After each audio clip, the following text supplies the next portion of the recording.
Ito nga pala yung araw ng aking binyag.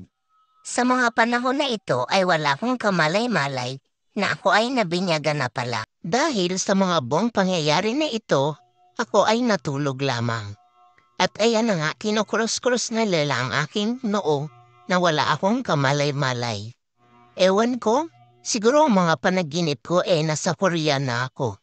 At ayan, dinadasalan na ako ni Father at walang talaga akong kamalay-malay sa mga nangyayari na ito. At ayan, bigla ba naman akong pinaliguan nang walang pasabi? At syempre dahil nga binuhusan ako ng tubig, ayan at nagulat ako. Papunas-punas pa sila. Akala naman nila masarap. So ito na nga yung huling pangyayari ng aking binyag.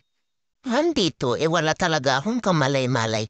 Nagising na lang ako at nakauwi na kami sa bahay. Di nakakatuwa.